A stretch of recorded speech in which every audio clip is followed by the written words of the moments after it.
for allowing me to participate in this proceeding.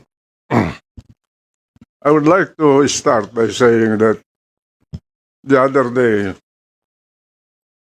I was in a meeting in the cabinet and we were discussing a policy question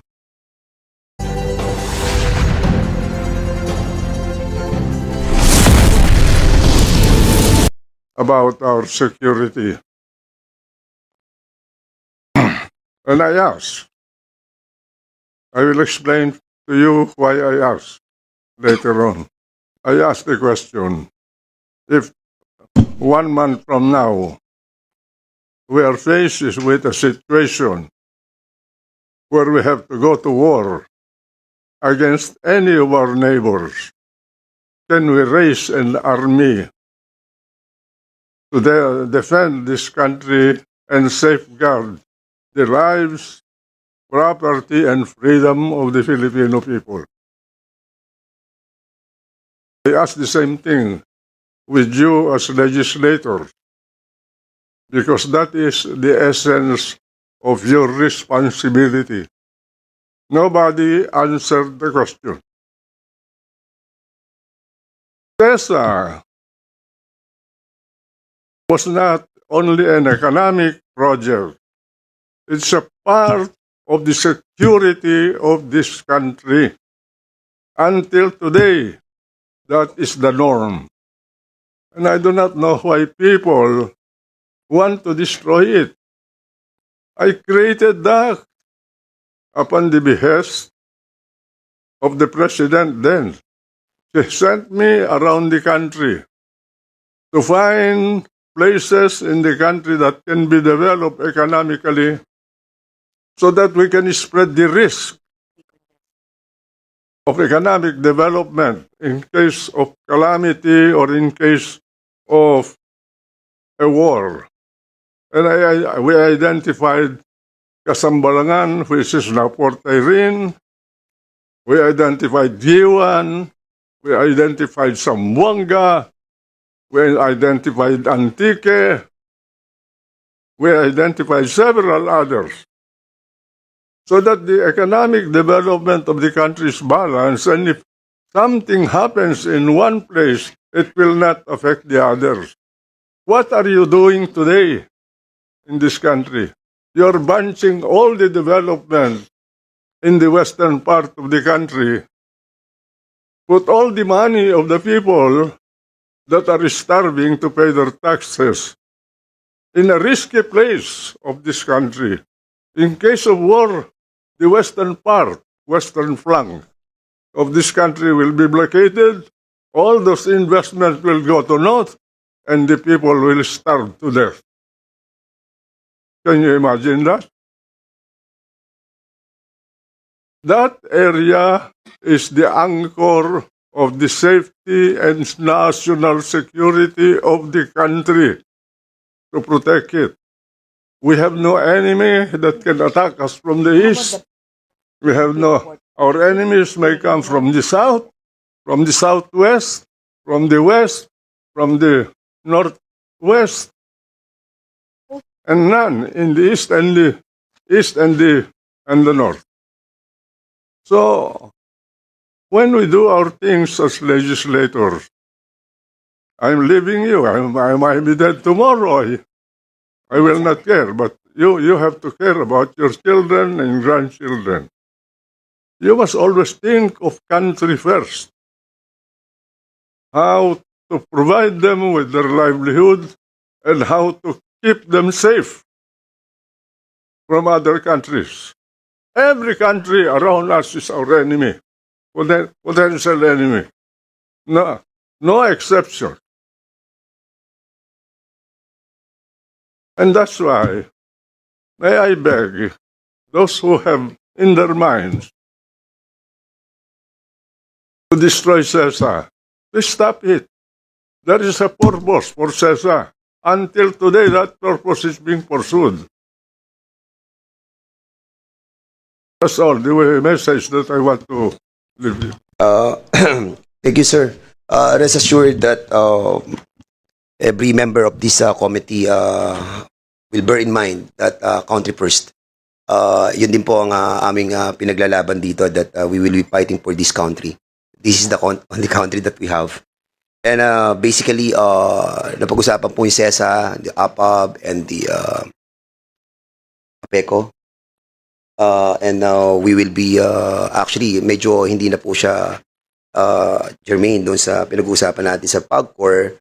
But we have seen that the IGL, which is the interactive gaming license that was issued by CESA, is just a part of the whole economic package of CESA and all other economic zone, and thereby the project, which is highly regulated and territorial. With that, we agree with the good senator, the purpose of trying to scatter the economic zone in the different part of the country. But our discussion will only focus on the ills of these POGOs. And if the CESA and all other economic zone have a good template on how to do it, then it is incumbent upon us and upon you to discuss it thoroughly for us to understand how it works. No? And yes, I follow your statement, Madam Katrina. And with your indulgence, I think we need your expertise. No? And we will see. Along the way, we will see if there are some violations or there are some perfection of the actual operation. Then we will be guided accordingly. So, Madam Senator Juan Ponce Enrile, we know your vision, and we are very thankful. And with this, I think we'll be asking the members what is the sentiment of our members with regards to the presence of our good senator. Chairman. Yes, Deputy Speaker Albano, please. Thank you, Chairman Dan. First and foremost, magandang umaga. Mr. Senator, you are our idol in Region 2, coming from Isabela. You are our true leader there, and we always follow what you say. Bilib po ako sa sinabi nyo dahil totoo po yung sinabi nyo, yung CESA po is a very important hub and industry for the Philippines and especially for Region 2. And we need your expertise po. At alam ko po, God will grant you more years to come to guide not only the legislature but the Philippines, because CESA is bringing a lot of benefits, not only in billions as Secretary Katrina stated, but because it also involves the many jobs that have been given to Region 2, especially Cagayan and Isabela. Mission, Mr. Chairman. Yes, sir, you're recognized. Nung dumating dito ang mga Amerikano, paano nila na-capture itong Pilipinas? Dinakade nilang Manila Bay. Sino yung admiral ng Espanya, hindi makagalaw. Diwi. Kung magkagerra at i-blockade ang magmula sa Palawan hanggang sa pasukin ang Pilipinas, anong puerto ang open para umandar ang ekonomiya ng Pilipinas? CESA po. Wala. CESA. Maybe if you can develop something in the Bicol region to access the Pacific.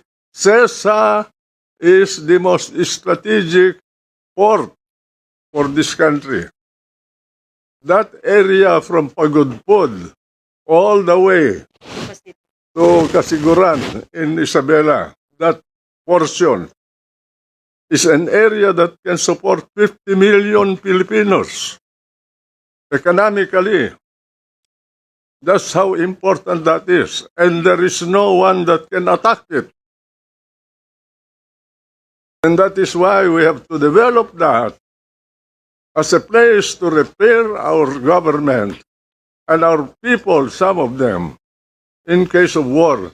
In fact, even the Japanese who invited us who invaded us thought of that place as an exit point. They knew what they were doing. We Filipinos, we do not know what we want. We do some things without any purpose. My God, when you build the country, you have to build the economy, you have to build the system to safeguard that economy. That is what China is doing now. They had the timeline. Be rich until 2001, develop your military until 2030, prepare for war from 30 to 50, and conquer the world. That is their purpose. Thank you, Thank you, Mr. Senator. Senator.